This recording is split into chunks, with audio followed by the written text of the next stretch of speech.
Welcome back to Mike's Man Cave, and welcome back for another Van Live van build update. Now today we will be getting around to installing all the 12 volt electricals. I will put a disclaimer right here, I'm not an auto electrician and I'm not even an electrician. I'm just doing this DIY, and if you follow my instructions and you set your van on fire, don't blame me. It's all your fault. If you don't know what you're doing, get a professional to help you with your build. Now let's go and have a look and see what I've been doing. Now I have already made a base plate, as you can see there, and I've attached various bits of timber to my base plate, and they're all there for a reason, even though it does look like a bit of a mess at the moment. And I will take this out in a second and show you where everything's going. And I have already mounted my DC to DC converter up there. Now the reason I've put it up there, because this thing produces heat. There's actually a warning label on there which says caution hot surface. So I wanted to mount it out in the open air and not inside a cupboard, just so the heat can dissipate a little bit better. Now in saying that, the batteries can generate heat as well during use and charging, and the inverter can definitely generate heat. They will be mounted under there, but the inverter will only be used on occasion for very short periods of time, and I will be monitoring the temperature of that. And the battery temperature will also be monitored, but they don't generally get hot. They're not supposed to get hot. If the batteries are getting hot, it means you've got a problem. But my battery monitor, which is mounted right here, will keep track of the battery temperature from what I understand. And the DC to DC converter will also keep track of the temperature of the batteries, and I believe it will stop charging the batteries if it detects any problems or overheating or the batteries getting hot. So what I'll do now, I'll take this out of the van and I'll put it on my workbench, and I will show you how everything will be mounted up. Here's the base plate out of the car. And I've got provisions for 2 batteries. Currently I only have 1 battery. Now what I've got here, I've got some fatigue matting that I've cut to size, and that's the size of the battery. And this stuff is really cheap. I think you get a big roll of about 1.5 by 2 meters or something like that. I will show you one later. I've actually got the roll of the stuff here that I bought for another job. And this is just leftovers from jobs that I've done in the past. And I'm putting that in there for the battery to sit on, just to give the battery something soft to sit on. And I've got another one for here, because that's where the second battery can go once I get a second battery. For now I'm just going to run a single battery, because that's all I've got. And these batteries are currently selling for $599. And I paid $349 for my one, I believe, on special. And I'm just waiting for the special to come back around, because I'm not paying $600 for a battery when down the line I can get it for $350. Okay, I do not have $600 at the moment to spend on the battery. I need my money elsewhere. So here's the battery that I've bought earlier, and it just fits straight in there, and it's locked in with those blocks of wood that are attached to the base plate, so it can't go anywhere apart from up. And this battery will be tied down with a strap in the final installation process once it gets installed into the van. Now here we've got the power inverter, which is a 1500 watt pure sine wave power inverter from Ridge Rider. These are still available on clearance for very, very cheap at the moment. I can't remember the price. I'll put it up on the screen. I didn't actually buy this one. This was a present that I got for Christmas. And this is going to be mounted right here. And I've got that sitting up on 2 pieces of timber, so air can circulate right around this as much as possible to try and dissipate as much heat as possible. And it will be mounted in line with the batteries. Okay, so that's going to live there, and this will basically be out of sight in the van. And I have bought some power points, or actually just one power point from Bunnings.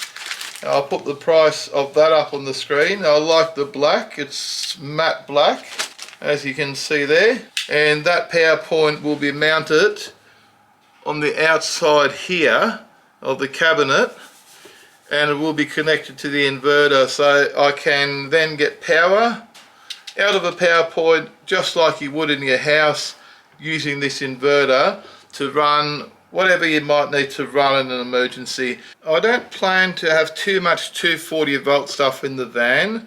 It'll mainly be for backup or whatever, just if I need to use some 240 volt power. So this will be an occasional use item. It won't be a daily use while I'm camping. Most of my stuff that I use runs off 12 volt, which is supplied by these batteries, so that will all be running off the 12 volt system, but I will have the option with the inverter to use some 240 volt accessories, maybe a laptop, maybe a TV, I don't know, whatever, or maybe some power tools that I might need to run. Now here's the, I think they call this a shunt, which is basically a sender unit for the battery monitor, and that will be mounted on here somewhere, and the negative terminal from the battery goes to that, and then all the negative power from everything that's wired up in the van will come off the other post,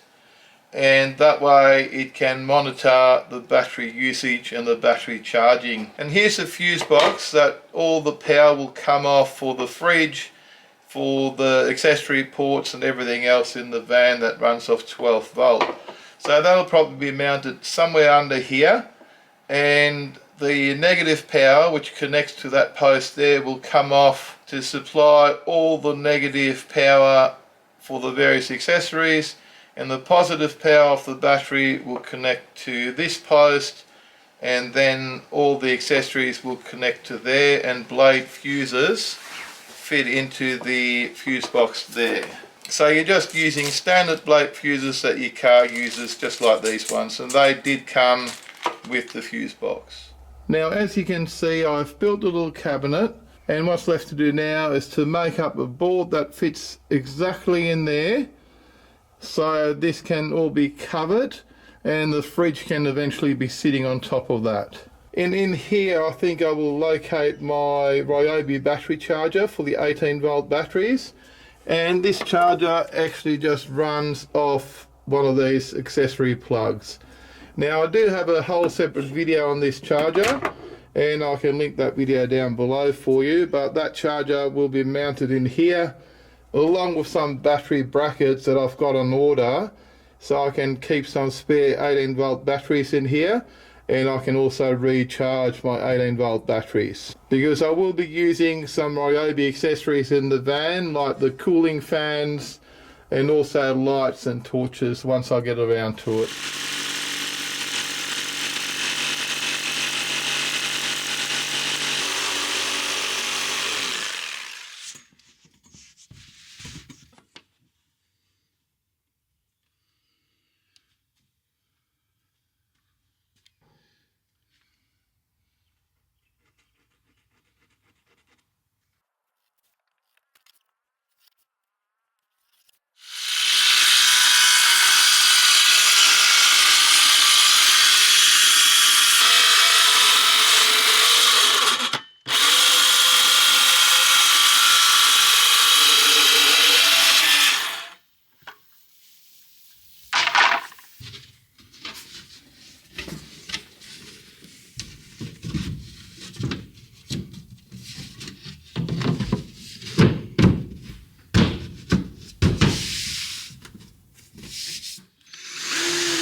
There we go. This is what it looks like now, all done.